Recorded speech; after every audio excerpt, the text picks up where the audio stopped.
Allewal Noord aan die Oranje rivier, op die pad tussen Bloemfontein en Oos-London, is een van die mees lewenskragtige dorpe in die streek. Al impliseer dit dat die ou lewenstyl ingeboet moes word.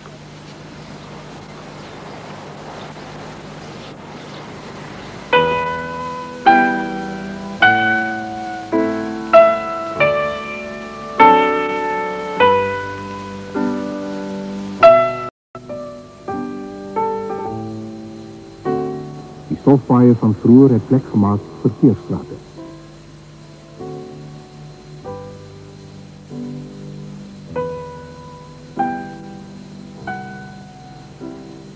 Die ou lewensritme en patrone het verdwyn.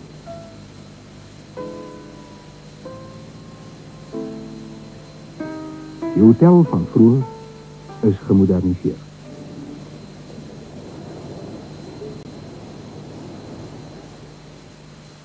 Intussen word die herinneringe aan 'n vroeë, stylvolle tydperk in 'n gebou vergader, wat hopelik eendag in 'n plaaslike museum omskep sal word.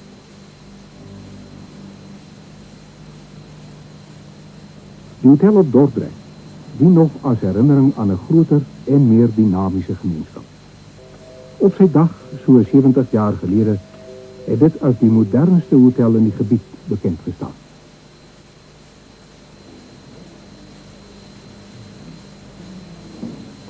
Vroeger kon groter gemeenskappe meer kieskeurig wees, wat die geriewe en die luukse wat hulle begeer betref, en sowel die sake as die sosiale lewe van die dorpe stimuleer.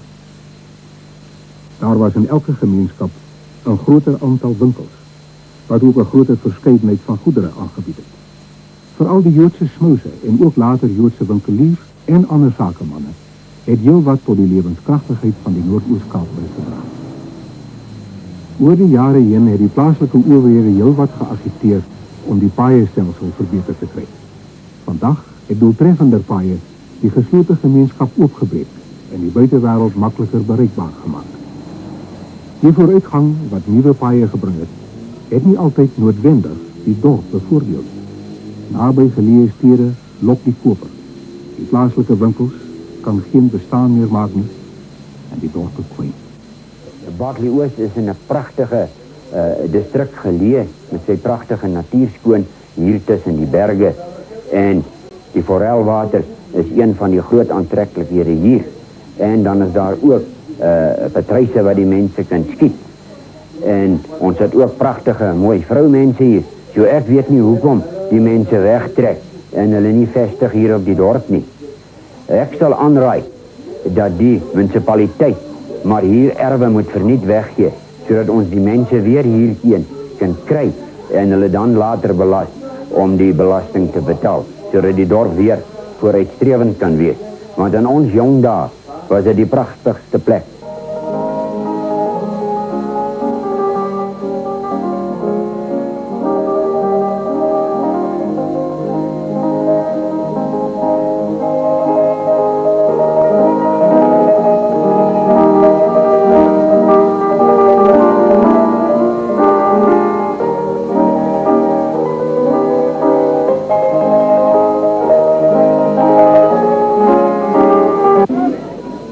Volgens baie mense sou die aanmoediging van toerisme 'n oplossing bied vir die heersende ekonomiese probleme. Veral na die warmwaterbronne van Allewal Noord, wat reeds meer as 'n eeu lank bekendheid geniet. Oor die jare het die dorp 'n gewilde vakansieoord gebly.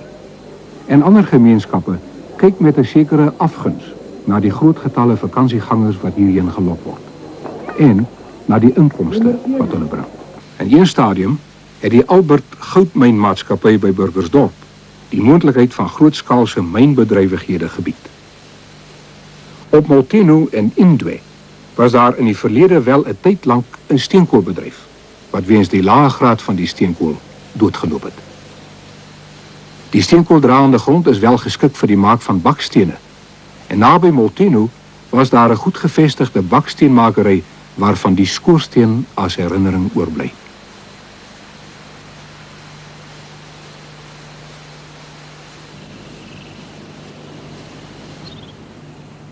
Duisende jare voor die koms van die eerste blankes was Suider-Afrika reeds bewoon. En die klowe en valleie van die Noord-Oos-Kaap het rondtrekkende groepe San of Boesmans hulle in die somers gevestig. Om die Noord-Oos-Kaap 'n nuwe fase van ontwikkeling betree, toe Engelssprekende nedersetters hulle hier kom vestig het. 'n bekende van wat nog steeds hier voorkom, is die Seftons. J.M. Orpen het onder die nuwe intrekkers waarskynlik die vernaamste plek beklee.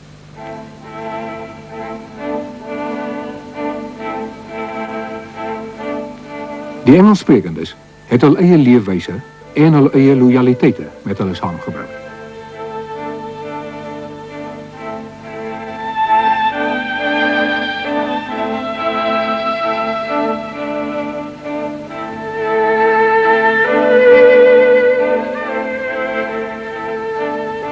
The English-speaking farmer on the Stormberg only became a factor from the early 1860s. And despite the fact that the Afrikaner had justifiable misgivings about the English, these groups soon got together for the benefit of the district. This is very evident from the fact that when volunteers were called for during the 9th and the last Frontier War, volunteers from both English and Afrikaans sections saw service in this war.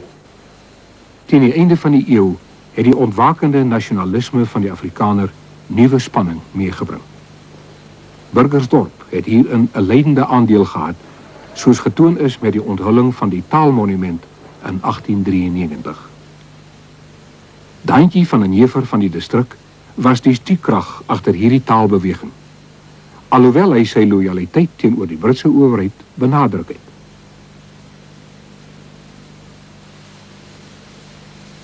Toch kom die optogte van destyds militaristies voor. Die Anglo-Boereoorlog, wat kort hierna uitgebreek het bestaande verdeeldheid verskerp en wonde nagelaat wat lank nie genees het nie. Oorlogsgedenktekens en grafte het as herinnering oorgebly.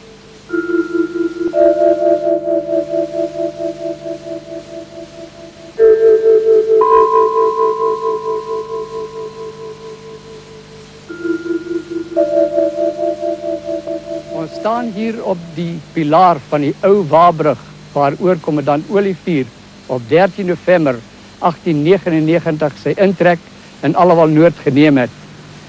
As veiligheidsmaatreël het hy gelas dat die magistraat meneer Hugo en sy gevolg in die middel van die brug moes staan, ten einde te voorkom dat die brug opgeblaas word terwyl die kommando oortrek.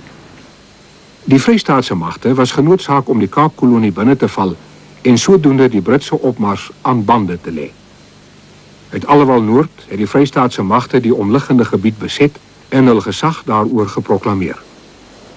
Britse onderdane, wat nie 'n eed van neutraliteit wou aflê nie, moes na Queenstown wyk. Die Vrystaatse vierkleur word voor die magistraatskantoor op Barkley Oos gehuis, 'n gebou wat vandag nog staan.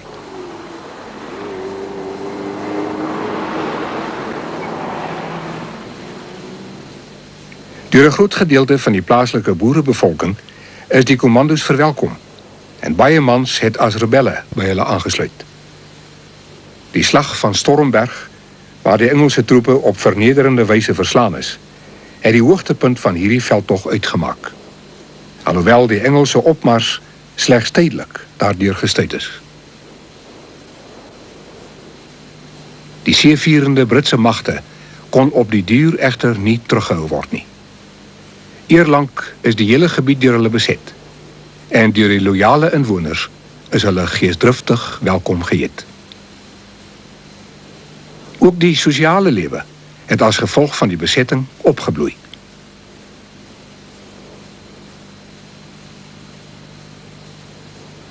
I don't think there's any doubt that the brunt of the Boer War in the Stormberg fell upon those English and Afrikaans alike who preferred not to take sides and remained neutral. Because invariably this was impossible when either British or Boer forces would coerce these unfortunate people into supporting them or actually actively fighting for them. If they took the side of the British, they would then become the subject of scorn in the eyes of their fellow Afrikaners. And if they sided with the Boer commanders that moved so freely about the area, there was always the chance that informers would pass this information on to the British authorities, and they would then be liable for prosecution. My oupa het destyds gewoon in 'n deel wat ons vandag noem, en daardie tyd al genoem het, die Bontoeke. Bo in die Bontoeke het my oupa gewoon. En dit het so gekom dat kommandant Forsier die Bontoeke ingetrek het met sy kommando. Kommandant Forsier het 'n wond opgedoen en hy kon nie verder op sy perd bly nie. Hy moes weggesteek word. En die boere het hom weggesteek in die Bontoeke. Die plek verskil mense oor die presiese plek waar kommandant Forsier weggekruip het. My vader het my vertel dat my oupa gereeld, s'aands as dit donker geword het, kos weggebring het na kommandant Forsier toe en hom so vir 'n lang tyd, sommige mense meen meer as 'n maand, versorg het totdat sy wond gesond genoeg was, dat kommandant Forsier weer by sy kommando aangesluit het. Hierdie kommandant Forsier en 70 man, ek het dit nou gister gesê by die konsentrasiekamp Grafsteen waar daar is. Toe die konsentrasiekamp by die vrouens en kinders ontstaan het daar tussen die Kraaierivier en die Oranje rivier, het hy een nag gegaan met 70 man om te kyk om van daai vrouens en kinders uit die kampe goed uit te red. Maar ongelukkig was daar te veel Britse troepe. En ek het toe met Madeleine daaroor gepraat en vir haar gevra, of ek het vir haar gesê, ek sal net wonder, wat het toe van kommandant Forsier geword? Het die Engels hom gevang, is hy doodgeskiet op 'n latere geveg? En hier is nou 'n baie interessante staaltjie. Nou, Avery Oosthuizen, wat baie navorsing gedoen het oor die Boereoorlog in hierdie area, het uitgevind dat hy suidwes toe was en hy het daar geveg en van daar af het hy teruggekom, maar hy het as 'n baie arm persoon gesterf en het ons toe nou uitgevind by iemand wat geweet het waar hy begrawe was, dat hy en sy vrou en 2 ander mense is naby Swart Riggings in die bosse begrawe en daar was geen grafstene nie. En toe het ons met die hulp van ander mense 'n grafsteen opgesit en baie van die vriende van die Boereoorlog Museum in Bloemfontein het spesiaal opgegaan soontoe en ons het 'n hele dag feesvieringe gehad en hulle het van sy kleinkinders het as soldate aangetrek en daar was 'n Engelse kanon wat hulle afgeskiet het. Maar dit was nogal snaaks want die kanon het so lank geneem om hom nou reg te kry en om te skiet en dit was ontsettend warm daarso. Maar dit was 'n dag wat ek nooit sal vergeet nie. Dit was geskiedenis die hele tyd. Die rebelle wat die boeremagte ondersteun het, is verhoor en gevonnis. Soos elders was die Afrikaners ontevrede oor die boetes, tronkstrawe en teregstellings wat hieruit voortgespruit het. Die verbittering wat hierdeur veroorsaak is, so meer as 'n geslag lank voortduur. Hier in die agtergrond sien jy die huis van 'n gewese prokureur op Barkley Oos, C.A. Hunt. Gedurende die Tweede Vryheidsoorlog was hy die kroonvervolger wat die Kaapse rebelle aangekla het uit hierdie omgewing wat by die Vrystaatse magte aangesluit het. Hierdie optrede van hom is hom nooit vergewe nie. Want gedurende die Tweede Wêreldoorlog het ons as jong seuns geen geleentheid laat verbygaan om in die aand hier verby te loop en om sy huis se dak onder die klippe te steek nie. Die taalmonument op Burgersdorp is tydens die oorlog verwyder en later vervang. Die geskende monument is eers heel wat later opgespoor. Vandag staan albei monumente langs die ter ere van die tereggestelde rebelle. Ander monumente op Burgersdorp is sedertdien weer verwyder.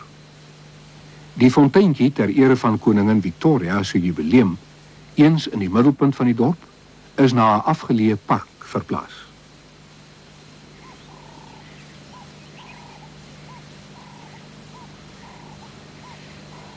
Vandag is daar sprake dat dit weer na die dorpsentrum teruggeplaas sal word. Met uniewording is die verdeeldheid in sekere mate besweer. Hier verenig die inwoners van Allewal Noord hulle vir boomplanting om die geleentheid te vier. In die jare na uniewording het toenadering en samewerking tussen Afrikaans en Engelssprekende weer op die platteland moontlik begin word.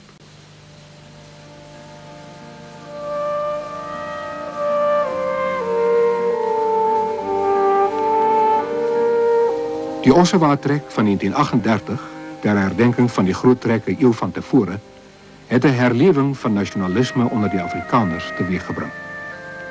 Ook die Noord-Oos-Kaap het daaraan meegedoen, alhoewel die vroeë trekboere in die streek nie deel was van die groot trek nie, en in sommige gevalle die voortrekkers as 'n ongewenste element beskou het wat hulle weiveld verniel het.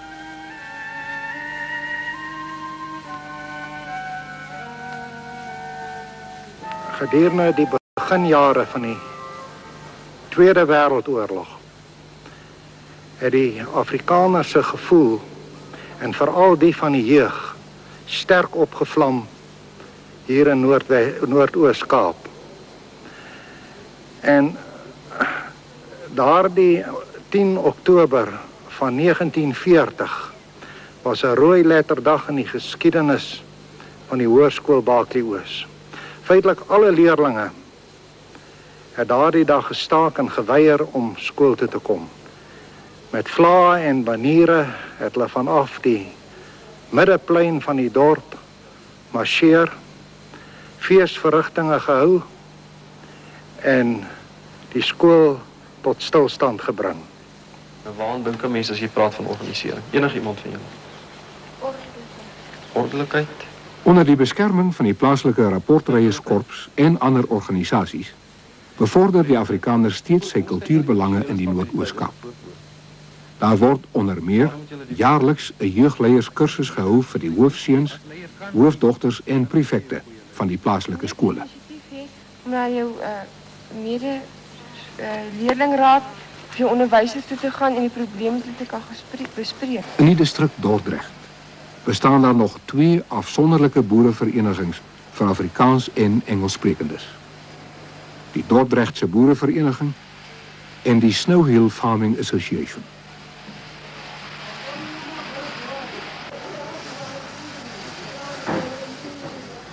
Muntspore van die ou verdeeldheid tussen die blanke groepe het egter oorgebly.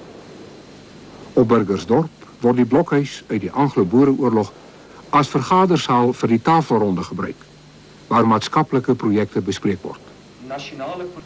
Voor die landroskantoor op Barkley Oos, waar die Vrystaatse vierkleur eens gehuis is, herdenk oudgediendes vandag die gesneuweldes van Britse regimente van 2 wêreldoorloë, as ook die Anglo-Boereoorlog.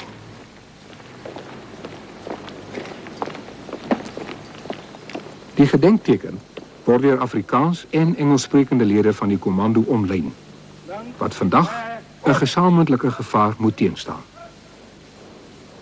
En word die diens in Afrikaans gelei. En terroriste voorvalle kom ook al hoe meer voor deesdae in die republiek. Ag, dink maar aan die dinge van elke dag. Die inflasie, geldwaarde wat afneem. Die geweldige aanslag op ons Afrikaners. God sorg vir sy kinders. Amen. Kaptein van der Berg.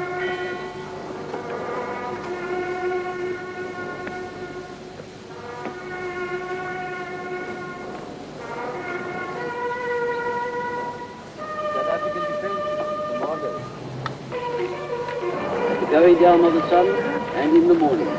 We will remember them. We will remember them.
Ek kry amper die gevoel asof hierdie beeste wat hier agter my staan en wat so 'n bulk ook deel wil hê aan hierdie hartseer verhaal. Nie 'n verhaal nie, maar die werklikheid wat hier in Allewal Noord afgespeel het. En as 'n mens dink, in 1 maand in die Heilbron distrik het hierdie imperialistiese Britse magte oor die 17.000 stuks vee doodgemaak.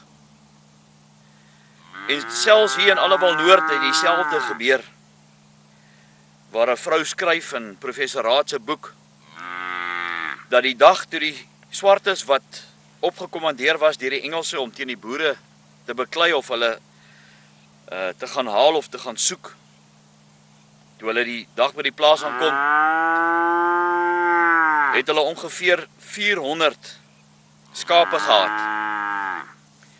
En dit het hulle omtrent 6 dae geneem, soos wat hulle nou deur hierdie swartes na die konsentrasiekamp toe geneem was.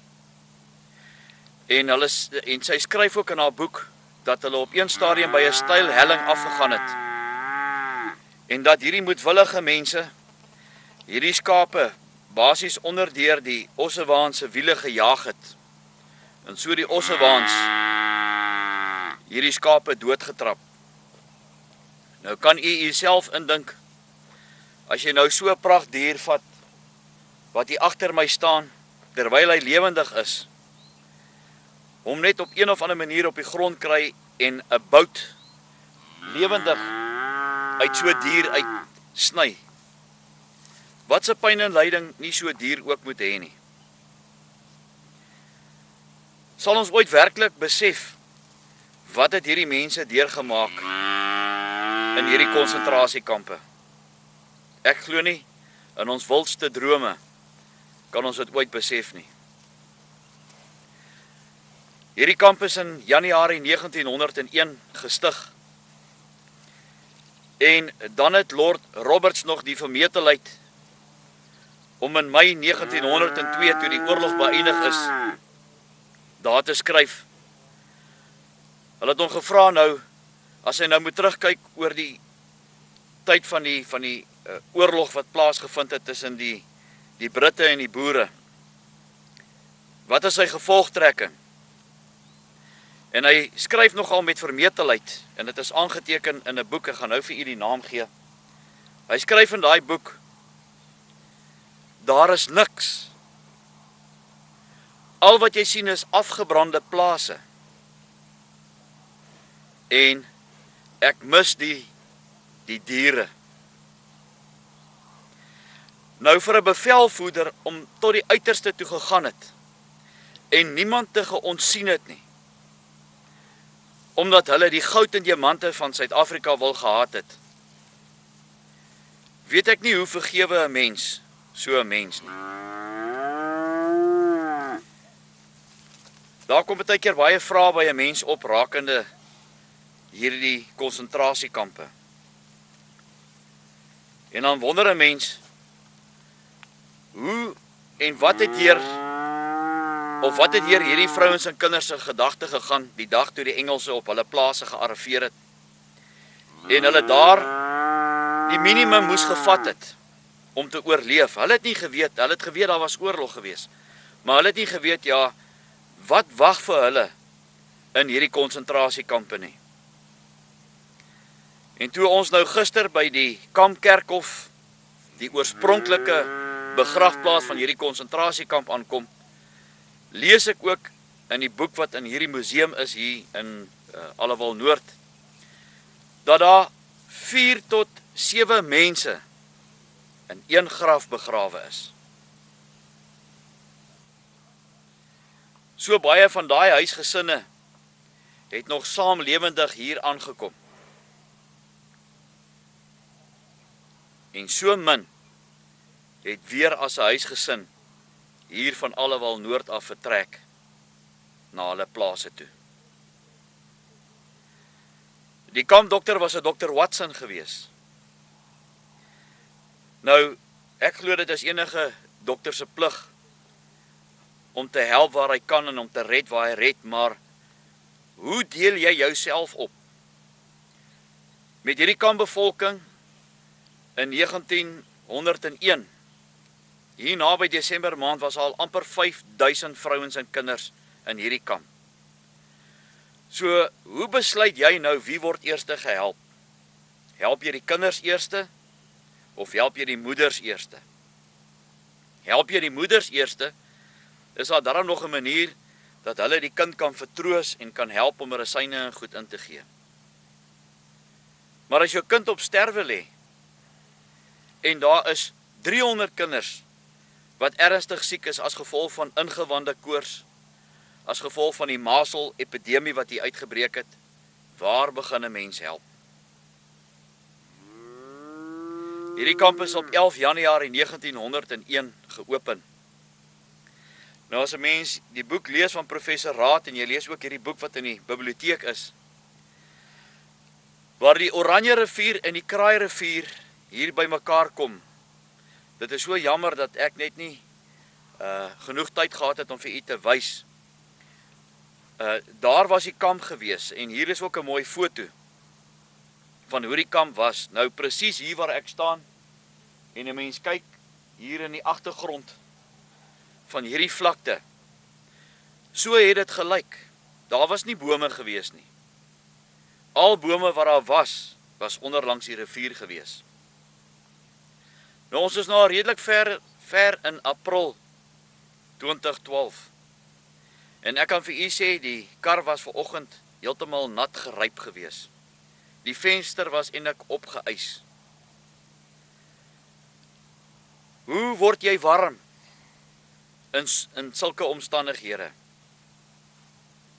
Jy kan nie gaan hout haal nie, want daar word vir jou gesê, niemand vat van die hout onder van die bome af nie, want die Engelse se kamp was omtrent 3 myl van ons af. Ek sê 3 kilometer, maar 3 myl van hier waar ek nou staan. Dit was die Engelse se kamp gewees. En daar was 2000 Britse troepe gewees. Natuurlik wil hulle ook hout gehad het. Hoe het 'n mens deur hierdie bittere koue nagte gekom om jouself warm te maak? En nie net jouself nie, maar ook jou kinders. Hierdie bittere lyding wat hierdie vrouens en kinders hier in Allewal Noord deurgemaak het. As jy ooit enig in hierdie rigting ry, ek is mal oor die winter. Winter het vir my weer 'n ander bekoring, want feitelik alles gaan dood. Maar daai dood het so 'n mooi gesig. Alles is grys. En in die winteraande kan 'n mens lekker kuier om 'n kampvuur.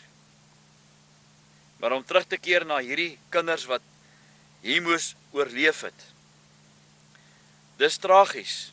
Self die 2 kindergrafte wat vir meer as 100 jaar in die oorspronklike kampkerkhof lê. Mens kry 'n knop in jou keel as jy daardeur gaan. En dan dink jy, die besluit van een persoon het tot gevolg gehad. En ek glo, daar is meer as 28.000 vrouens en kinders in hierdie konsentrasiekampe oorlede. En die hartseer van dit is, meer as 22.000 van hulle was vrouens en kinders gewees. As jy ooit in hierdie rigting kom van Allewal Noord en jy die DVD in die hande gekry, kom maak gerus 'n draai en kom ervaar net, stap net 'n bietjie daar rond en dink net wat moes hierdie mense in hierdie oop vlaktes ervaar het. Ek doen ook graag 'n beroep op die besigheidsmense hier in Allewal Noord, meneer, mevrou. As jou boerehart nog lekker warm klop, ek is doodseker. Nie net ek nie, maar baie van ons mense sal dit so waardeer. As jy dalk net kan gaan en daai kampkerkhof net met palissade weer gaan toemaak. En net weer miskien 'n kenteken daar opsit om te sê asseblief, hierdie is deel van ons erfenis, moenie hierdie goed breek nie. Dit is baie hartseer om daar rond te stap en om te dink, daai beendere as gevolg van vandalisme moes opgegrawe word en hulle moes weer herbegrawe word, maar op 'n ander plek in die dorp. Sou dit nie wonderlik gewees het as ons daai hele gedenkplaat en waar die monumente goed nou is in die dorp, hierso kon gekry het. En 'n groot kenteken hier in die dorp opgesit het, besoek die konsentrasiekamp Kerkhof. Ek glo dit gaan 'n baie groter impak maak as jy daar rondstap. Maar ek wil ook vir mevrou Raad sê en die rapportryierskorps, dit laat 'n boerehart warm klop om te weet dat julle dit nog in julle gehad het in 1981 om hierdie enorme, magnifieke monument daar op te sit vir hierdie vrouens en kinders. As jy 'n bydrae wil maak vir die kamera, asseblief, laat weet my, miskien het jou oupa of jou ouma jou vertel wat in Allewal Noord aangegaan het. Ek sal jou graag wil ontmoet. Vir elke finansiële bydrae, maak u dit vir my ook moontlik om hierdie ander kampe nog te gaan afneem en te gaan kyk wat het daar nog oorgebly van hierdie 52 konsentrasiekampe in Suid-Afrika. Ek doen 'n beroep op die ouers, asseblief, bring dit onder julle kinders se aandag, onder julle vriende se aandag, dat hierdie geskiedenis, maak nie saak wat die omstandighede vandag in Suid-Afrika is nie, dat dit nie verlore sal gaan nie. En laastens doen ek 'n beroep op u, asseblief, kom ons keer terug na Geloftedag. U weet hoe dit gaan in Suid-Afrika op die oomblik. Ek glo in 'n mate het ons die Here verloon, deur nie weer die Here erkenning te gee aan die belofte wat ons gemaak het op 16 Desember 1838. Ek glo dat as ons terugkeer na die ou paaie en die Here net weer die eer gee wat hom toekom, kan die Here die omstandighede van hierdie volk van ons in Suid-Afrika onmiddellik verander. Maar dan moet ek en jy ons kant bybring. Baie dankie ook dat jy hierdie DVD gekoop het. Dit word opreg waardeer en so gee u my die geleentheid om nog na die ander kampe toe ook te gaan en hierdie wonderlike versameling van hierdie konsentrasiekampe in besit te kry en ook vir u vriende te wys. Nog nooit, nie die Jan Smuts se regering of die regerings daarna, met al die goud wat hulle gekry het en die lekker vakansies wat hulle in ander lande gehad het en geldrekeninge, bankrekeninge in Switserland en daai plekke, het nog ooit die moeite gedoen om so 'n reeks te doen nie. Ek is nie 'n Steven Spielberg nie, maar ek kan vir u sê, my boerehart klop lekker en ek probeer om vir u net weer 'n bietjie terug te vat, dat ons hierdie mense, wat daar staan op die gedenkmuur in Nylstroom, wat sê, julle wat hier verbygaan, raak dit julle nie aan nie. Nogmaals baie dankie. Ek wil ook vir Hannes en Madeleine, wat die kurators is van hierdie twee pragtige museums hier op Allewal Noord, sê baie baie dankie, dat julle my uitgenooi het om deel te wees van hierdie wonderlike ervaring. En ek glo in my hart dat wie ook al by julle museums aandoen en 'n DVD koop, dat dit sal bydra dat ons hierdie wonderlike geskiedenis van ons mense, hierdie gelofte boerevolk, sal uitbrei.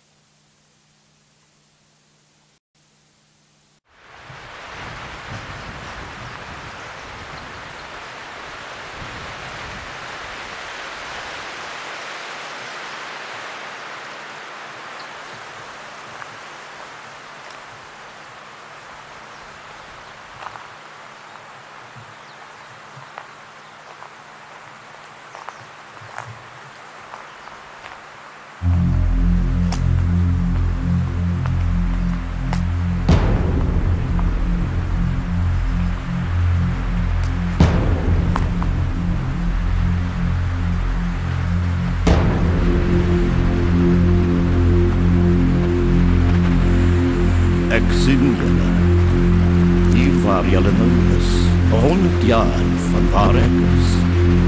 En julle het ook al gesien wat ek gesien het. wat ek self nie wil glo toe ek dit gesien het nie. 'n Volk gedruk tot die randjie van 'n afgrond, en onder in daardie afgrond 'n vallei van vuur en bloed.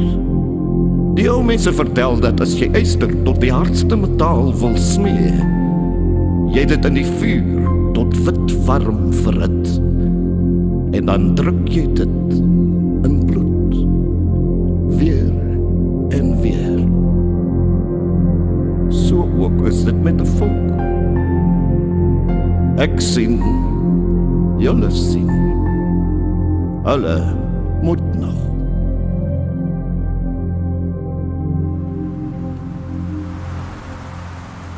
Ek is Madeleine Joubert en ek is verbonden aan die Allewal Museum en ek het destyds saam met Avery Oosthuizen gewerk met die Boereoorlog, het ons inligting versamel en Avery het met 'n ou swart man gesels wat vir ons kom wys het hierso waar die konsentrasiekamp was en waar die mense gebly het en so aan. En hy het vir ons vertel hoe hy geploeg het hierso en op al die blikkies en goederse afgekom het en so aan. En die mense was almal begrawe verder aan. Daar was 'n groot bos bome en hulle was daar begrawe en daar's 2 monumente opgerig vir hulle daarso. En toe was die begraftes verwoes en toe het hulle dit opgegrawe en by die gedenktuin opgesit in die dorp, bokant die hoërskool. En die bosbome, die bome is naderhand almal afgekap, so die 2 monumente is nog daar. En dan is daar nog 'n monument by die rivier. Dit is waar die kraai en die Oranje riviere bymekaar kom. As 'n mens nou hier waar ons nou staan vandag, 'n bietjie hier rondloop, sal 'n mens nou nog enige aandenkings optel of iets wat hulle gehad het in die konsentrasiekampe? Mens kan seker, ek en Avery het wel goed hier gekry en so aan. Ja. Net soos die Britse soldate het bo op Kramberg, ons het daar geboer, daar teen Kramberg, en bo op het hulle 'n plek gehad, 'n fort gehad, en hulle het wat is hierdie ligte wat hulle hulle het gesyn van daar af Sastron en so om Bloemfontein toe met die ligte. En toe het my man ons 'n klomp mense opgevat en toe het hy iemand gekry in Sastron en hy het gesyn en daai persoon het vir ons teruggesyn. En daar was 'n ronde klip waar die perde in was en dan die klipstapel waar die sein op was. En ons het daar baie blikkies en goed nog gekry. Ja. Maar ek dink as 'n mens skrap en so aan en bietjie rondloop sal jy miskien iets kry. Mens weet nie nou al hierdie jare nie.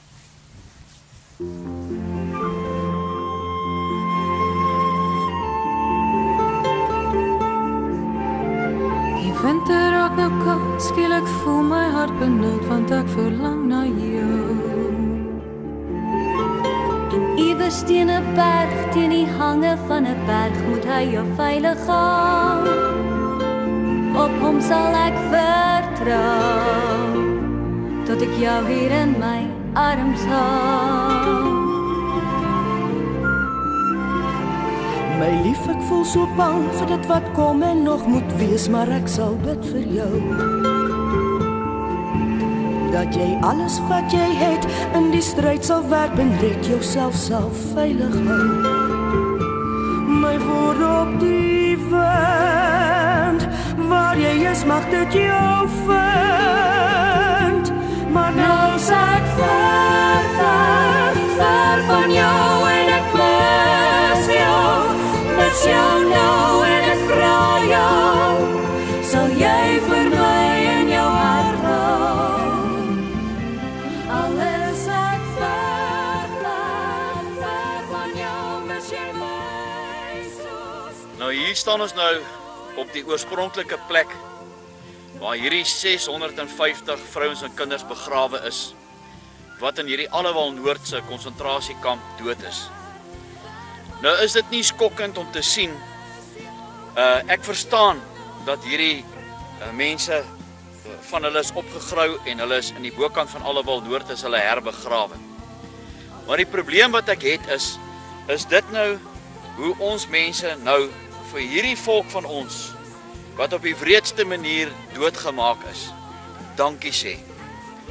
Die twee grafte wat jy sien net hier so links agter my is 'n klein gedeelte van wat eintlik oorgebly het van hierdie vrouens en kinders wat hier tot sterwe gekom het. Ek doen 'n beroep op u. Help ons asseblief om hierdie erfenis te bewaar vir ons nageslag. Daar is so baie van u deur Allewal Noord. Al gaan maak u net 'n draai by die museum. Al gee u ook net vir hulle 'n klein skenking. Dit sal opreg waardeer word dat ons hierdie erfenis behoue maak. Meer as 100 jaar terug kan ek myself voorstel hoeveel ma's en kinders net nie in hierdie kampe hartseer gehuil het oor wat hierdie Engelse aan hulle gedoen het. En vandag lyk dit so. Daar's niks oor nie. Daar staan net 2 kaal monumente. Net om te sê hier het hulle die hoogste prys betaal. Ek kan dit net nie verstaan nie. Dan neem ek ook ons regering verantwoordelik vir die nalatenskap. Geen ander volk sal verstaan wat hier in hierdie konsentrasiekampe gebeur het, behalwe hierdie gelofte boerevolk van ons nie. Asseblief, raak net weer betrokke. Kom span net weer die drade wat hier was, wat deur vandalisme of wie ook al afgebreek was, om te keer dat hierdie beeste nie verdere skade hier aanrig nie. Ek glo nie, hulle kon al die beendere wat hier was op hierdie grafte verskuif het daarna boontoe nie. Miskien is dit dalk nog van jou voorsate wat hierso lê.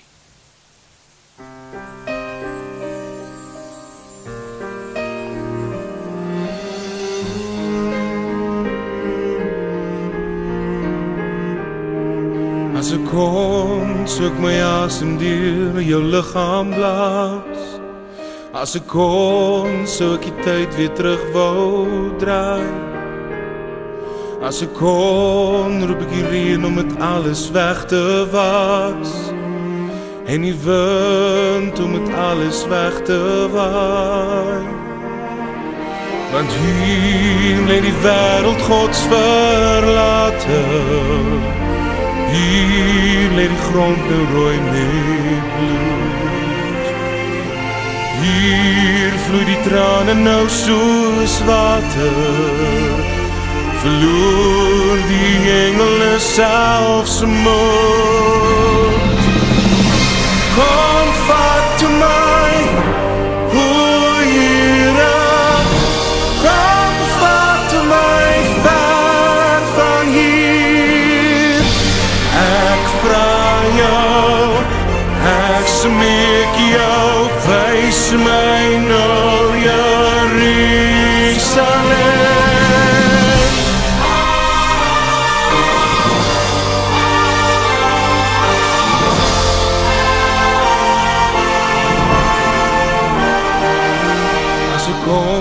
As ek my asem deur jou liggaam blaas.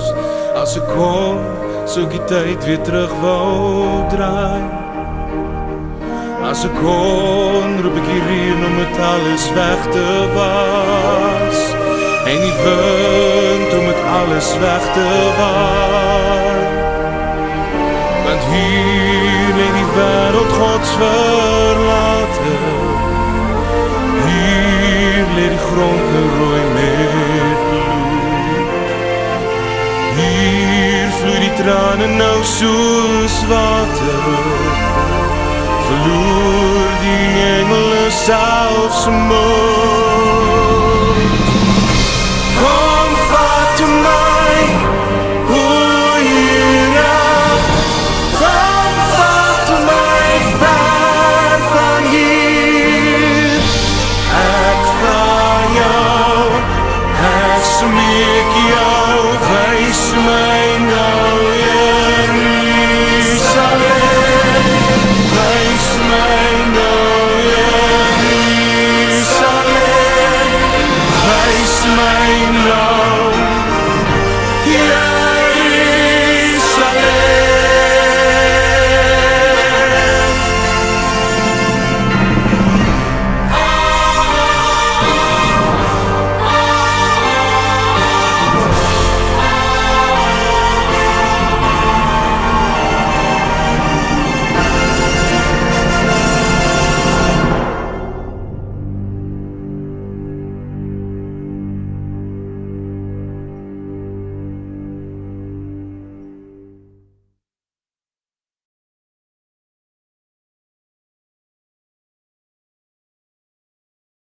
stap. Dan graag gaan afneem. Hierdie twee grafte, vermoed ons, was deel van die begrafplaas van die konsentrasiekamp Kerkhof. Ons weet nie vir watter rede is hulle nie herbegrawe nie. Dit is iets wat ons sal moet navors. Hannes, aan wie behoort hierdie grond? My vermoede is dat dit behoort aan die munisipaliteit. Ek kan dit nie met 100% sekerheid sê nie, maar ek vermoed dit behoort aan die munisipaliteit. Omdat hierdie uitgegee was as plotte baie jare gelede. Maar dis goed wat ons sal moet uitvind by die munisipaliteit. Dis tragies as 'n mens so rondstap en jy sien op daai monument hier's 650 vrouens en kinders hier begrawe. Ja. Hoe voel 'n mens hier binne? As jy stap en om te sien, hier stap nou beeste rond en hulle trap letterlik bo op jou volk. Ja, my is dit tragies dat daar geen definitiewe bewaring gedoen is rondom die area waar die begrafplaas was nie. Die was 'n heining, die heining is nie meer daar nie. So alles is oop, beeste by. Ons kan dit sien, al die letsels van die beeste hier. Dis tragies, nee? Dis tragies.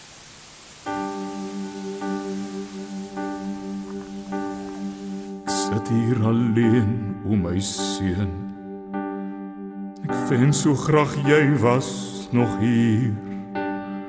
Dat ons net kon praat en ons trots kon laat vaar en ek net jou pa kon wees. Net die beste wou ek vir jou hê. Maar daai woorde was nooit net gesê. En hier waar jy lê, my seun, weet ek die tyd raak te min om oor te begin. Sê my, hoe sê 'n pa vir sy seun, en jou het ek lewe gevind. Ek het jou lief, jy's my kind, jy's my kind. Sê my, hoe word 'n pa so alleen? Die wêreld het jou weggeneem, die Here het jou my geleen. Jou woorde draai steeds in my kop. Daar is soveel wat ek pa nog wou vra. Maar eendag moes jy ook 'n pa word, my kind, en dan sou jy alles verstaan. Soos 'n pa wat sy lewe sou gee, met sy trane die see weg sou vee. Maar hier waar jy lê, my seun, weet ek die tyd is te min en niks maak meer sin.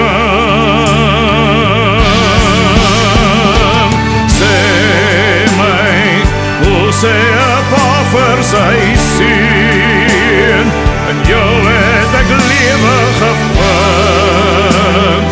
Ek het jou lief, jy's my kind, jy's my kind. Sê my, hoe word 'n pa so alleen? Die wêreld het jou weggeneem, die Here het jou my geleen. Hoe deur die nag het hy jou kom haal, en in my spyt besef ek te laat, het my altyd gedra. Maar ek bly nog jou pa.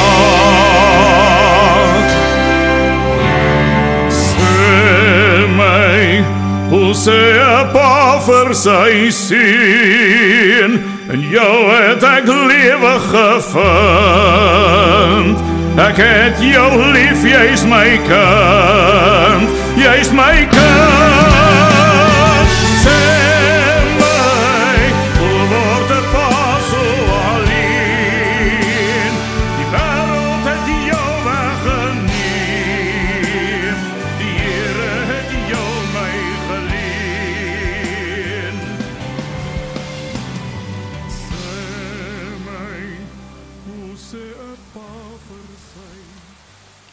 iets wat vir my baie opvallend is by menigte van hierdie Engelse begrafplase. Daar staan to the glory of God. En nou vra ek nou vir u, hoe arrogant kan hulle gewees het om dit te waag sê tot die verheerliking van die Here. Tot die verheerliking van die Here het hierdie imperialistiese Britse soldate oor die 28.000 vrouens en kinders doodgemaak in hierdie moordkampe van hulle. Ek verstaan dit nie. Miskien het ek dit verkeerd. Maar om dit te sê, to the glory of God, dit wys jou net, ja, hoe arrogant hierdie imperialistiese soldate was. Om te dink, hulle was ver bo verhewe, bo die Here se mag, bo die magte wat aan hulle gegee was. Ek verstaan dit was oorlog gewees. Maar hulle het niks in hierdie land van ons nodig gehad nie. En arme vrouens en kinders. Daardie arme vrouens en kinders is ook weer hier deur baie van hierdie Engelse wat hier verheerlik word. In hierdie monument wat vir hulle opgerig word hulle nou geëer. Ek dink nie ek het vandag die woord om te sê hoe ek voel in my hart. Dat hulle so arrogant kan wees om te sê tot verheerliking van die Here.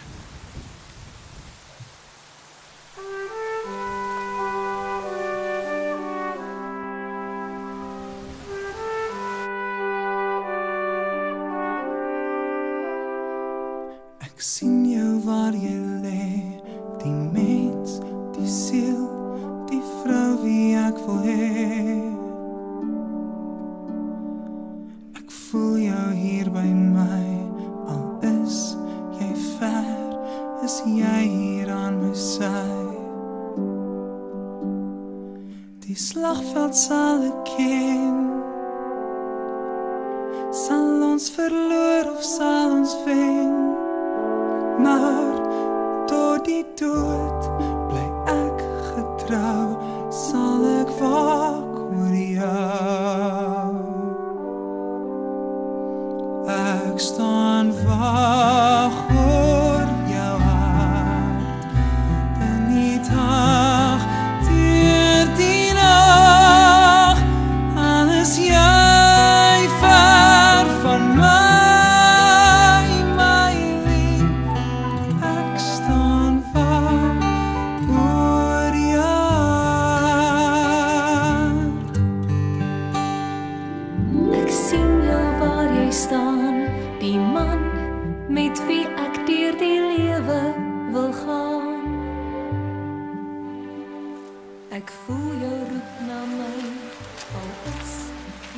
Nou wat sê hulle? Jy moet net vra, dan sal jy kry. Weet jy hoe lekker klop dit nou in my boerehart? Dit is wat ek bedoel, om 'n monument op te rig vir hierdie vrouens en kinders. Nie om skaam te wees nie. Ek raak en ek so opgewonde. Maar as ek vat, hierdie monument hier agter. Hierdie monument hier agter, hy seker so 30 tot 40 meter hoog. Ek wil net, wie ook al hierdie monument hier kom opsit het, baie dankie sê. Want dit is wat ek bedoel. Dit is nou wat ek bedoel. As hierdie imperialistiese Britse koninkryk hierdie boerevolk kom om verskoning vra. Dit is die monumente wat ek wil hê. Hulle moet oprig by elke konsentrasiekamp kerkhof. Want hulle was die oorsaak gewees om hierdie vrouens en kinders in hierdie kampe te sit, in hierdie moordkampe van hulle. En daardeur wil ek hê dat daarop moet staan dat hulle verantwoordelik was vir meer as 28.000 vrouens en kinders se sterftes in hierdie konsentrasiekampe. Dit is wat ek bedoel met 'n monument. Nie om skaam te wees nie. En dat hulle sal onderneem om elke jaar wanneer hulle kampkerkhowe so skoon en netjies hou, Want dit was hulle gewees wat hierdie moorde gepleeg het in hierdie konsentrasiekamp Kerkhowe.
Baie welkom hier by die Allewel Museums.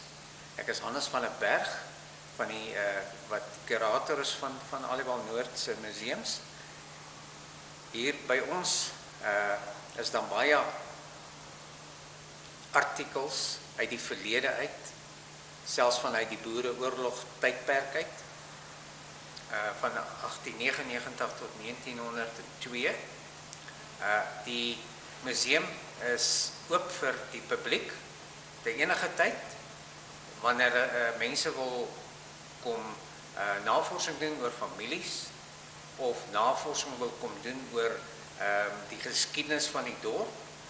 Enigeen is baie welkom om by ons aan te doen, om sodoende die navorsing te kan doen. Ons beskik oor 'n redelike groot argief oor die geskiedenis van die dorp, en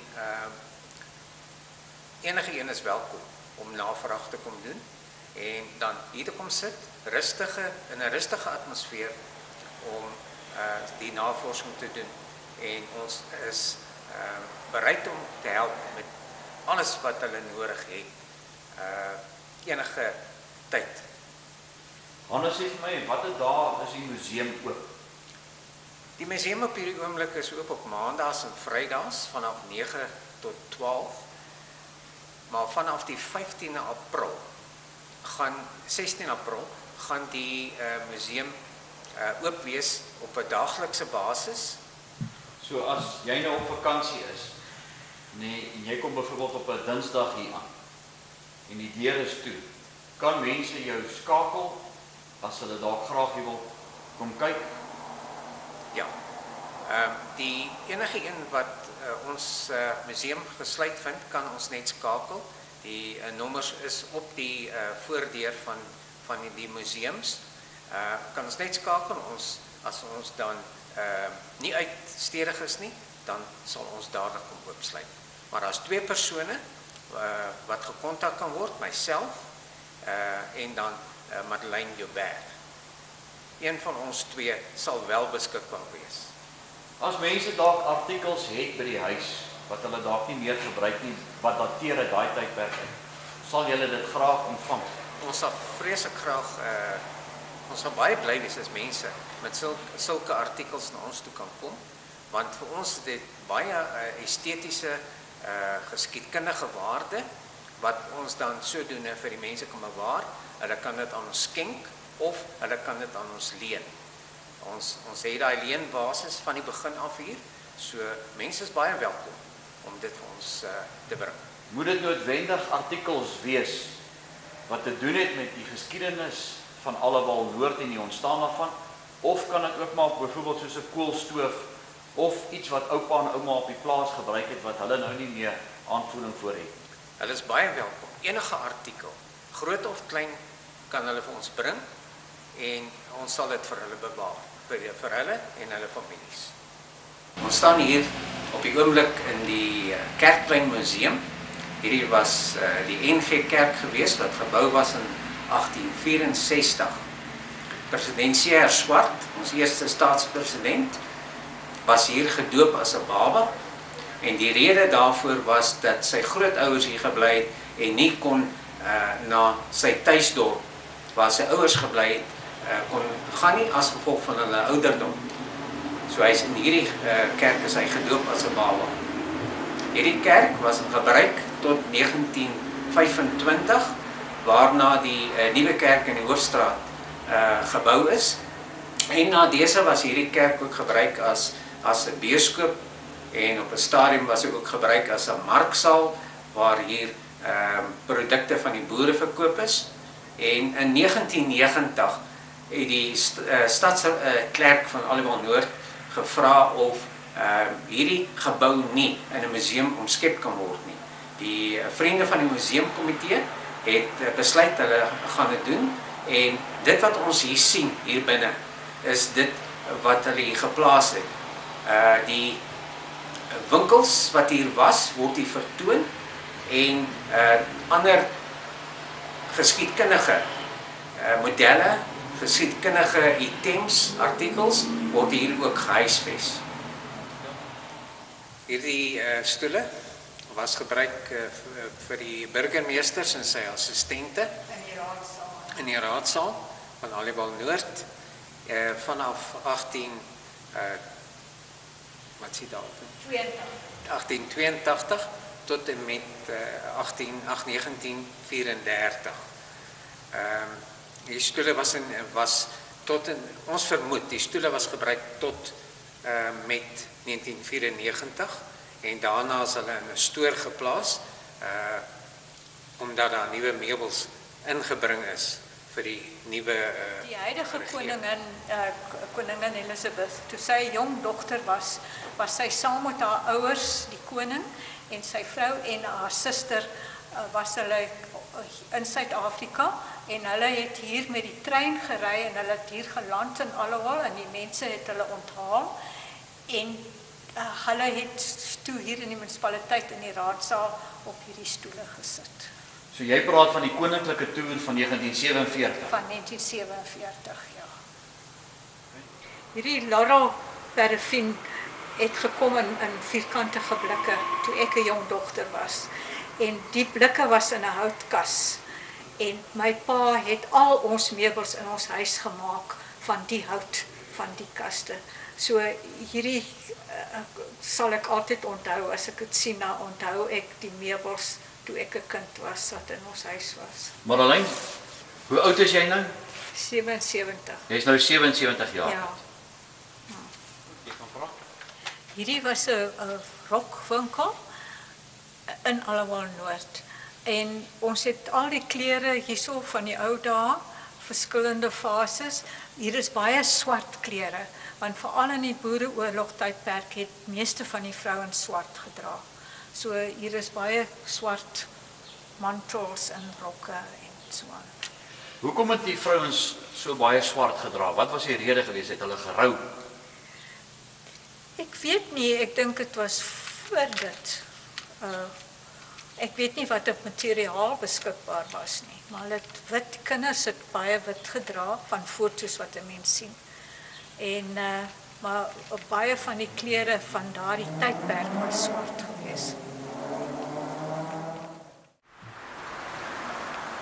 Ek wil nou net op hierdie baie positiewe noot vandag hierdie dokumentêr van Allewal Noord afsluit. Ek was onder die verkeerde indruk gewees dat by die grafsteen waar ons gestaan het, of die gedenknaald, dit was die grafte of die area waar hierdie vrouens en kinders begrawe was, maar dit was toe nooit so nie. Die beeldmateriaal wat jy nou gesien het, dit is waar hierdie vrouens en kinders wat oorlede is in die konsentrasiekamp begrawe is. Ek is baie dankbaar dat die grafstene wat nog kon gered word, wel gered is en in hierdie pragtige gedenkplek hierso op Allewal Noord geplaas was of vasgemessel is teen die muur. Hier waar ek nou staan by hierdie pragtige monument, is dit omtrent 8 kilometers waar hierdie grafte gelê het. En in 1981 of seker in 1980, omdat dit so baie gevandaliseer was, is daai grafte oopgegrou en van daai beendere is in hierdie monument geberge. Ek vra met 'n gelofte boerehart, as u na hierdie DVD kyk en jy wil 'n bydrae gee voor die kamera, jy kan vir ons vertel, of miskien het jou oupa of iemand jou vertel van wat ons dalk nie weet nie. Maar ek vra ook met 'n gelofte boerehart, as jy dalk 'n finansiële bydrae wil gee vir die goeie werk wat Madeleine en Hannes doen hier op Allewal Noord. Dit sal opreg waardeer word. Nog in elke DVD is my boodskap, ek wil net hê dat ons nie hierdie geskiedenis van ons moet vergeet nie. Want dit wat ek vir u sê en vir u wys is die waarheid. Die Britse imperialistiese koninkryk het na Suid-Afrika gekom, in die eerste plek om die diamante te kom steel en om die goud te kom steel. Hulle het niks omgesien en hulle het niemand agtergelaat op die plase as om hulle in hierdie moordkampe te sit. En daardeur het hulle so hierdie boerevolk basies oorwin. Maar ek bedoel met oorwinning nie dat ons bly lê het nie, maar dat hierdie boerevolk opgestaan het. Dat hierdie boerevolk in die jaar 2010, dit is nou so in die middel April, dat ons weer sal opstaan. Maar ek vra ook met 'n gelofte boerehart, asseblief raak weer betrokke by geloftedag. Want ons het God verloon. Die gelofte wat ons aan God gemaak het by Bloedrivier, het ons weggegooi. Dit is hoekom dit so gaan met ons volk, soos wat dit gaan op die oomblik. Baie dankie dat u hierdie DVD bekom het. Vir elke DVD wat daar verkoop word, gee u my die geleentheid om die ander hartseer verhale en die ander kampe te gaan besoek. En so deur vir ons 'n skatkis bymekaar te maak vir ons kinders. As u met my in 'n debat wil tree of u stem nie saam wat ek gedoen het nie, my e-pos en adres en telefoonnommer is op die DVD, asseblief kontak my. Ek wil ook sê dat ek baie bly is. 'n Agent van die BBC het my gekontak en vir my gevra om 'n reeks programme saam met hom te doen oor die konsentrasiekampe in Suid-Afrika. Ek het ook gesê op een voorwaarde, ek gaan nie doekies omdraai nie. Julle gaan die waarheid hoor. En in die tweede plek wil ek hê julle moet hier na Suid-Afrika kom in die wintermaande. Ek wil hulle vat 4:00 in die oggend. Sê maar Springfontein toe. En ek wil hê hulle moet beleef in die hartjie van die winter wat hierdie vrouens en kinders beleef het.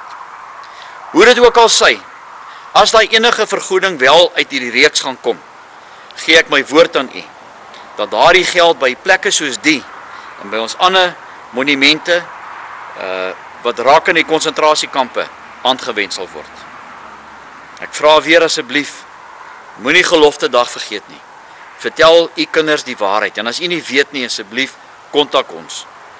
Ek sal baie bly wees om vir u te vertel of om u te kom toespreek rakende hierdie konsentrasiekampe, rakende hierdie vergete moordkampe. Vir jare het niemand daaroor gepraat nie, en dit is tyd dat hierdie gelofte boerevolk opstaan en dat ons die waarheid praat. Baie dankie.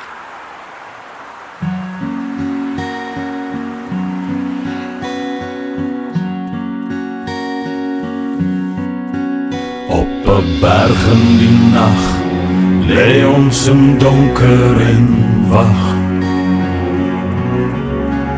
In die modder en bloed lê ek koud, streepsak en reën kleef teen my. En by huis en my plaas tot kolle verbrand sodat hulle ons kan vang. Maar daai vlamme en vuur brand nou diep, diep binne my. Delarai, sal jy die boere kom lei, delarai, generaal, soos iemand sal ons om jou val, generaal, delarai.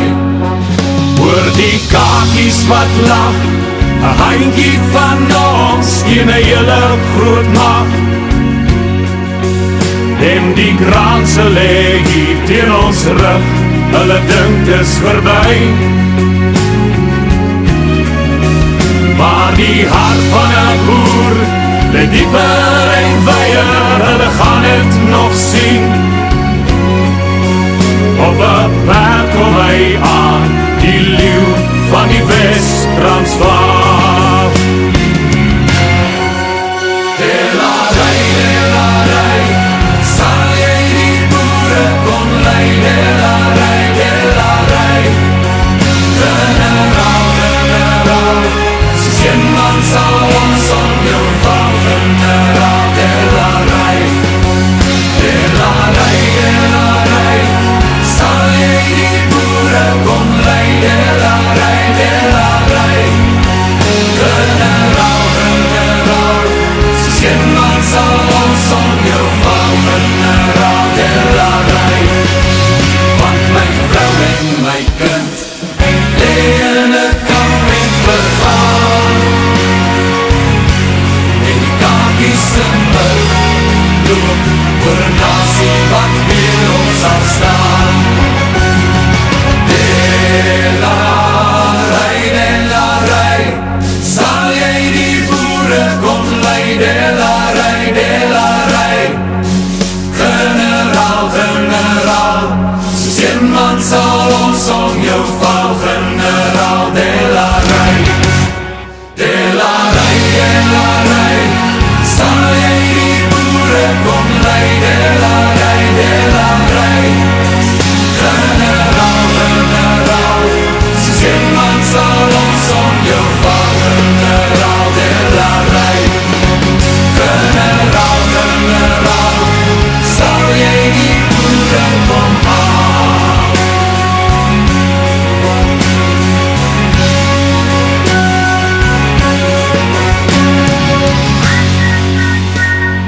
Hierdie plaashuis is omtrent so 100 tree vanaf die Kampkerkhof.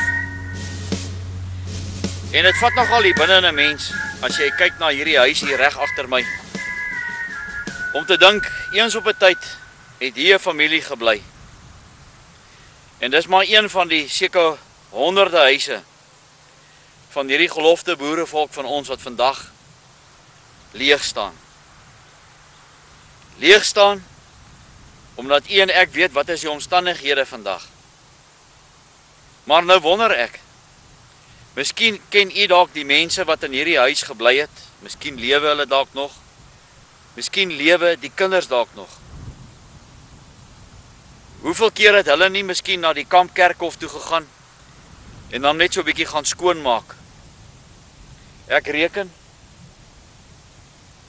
hierdie huis moet seker so in die laat 30er jare gebou gewees het. As jy dalk van hierdie mense ken, asseblief kontak my, ek sal graag met hulle ook 'n onderhoud wil doen, net om te vra, hoe was dit toe hulle nog hier gebly het? Hoe was die Kampkerkhof nog gewees? Het hulle daarom op geloftedag 'n diens daar kom hou? Ek sal dit regtig baie waardeer.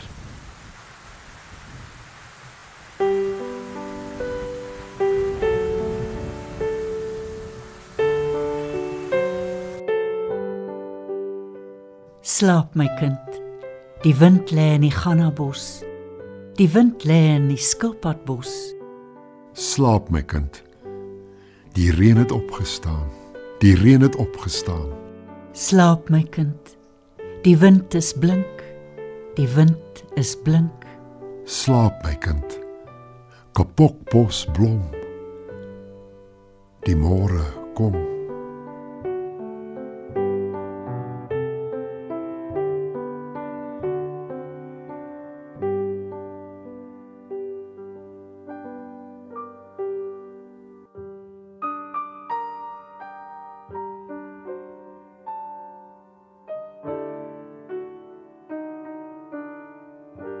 Onse Vader wat in die hemele is, laat u naam geheilig word. Laat u koninkryk kom.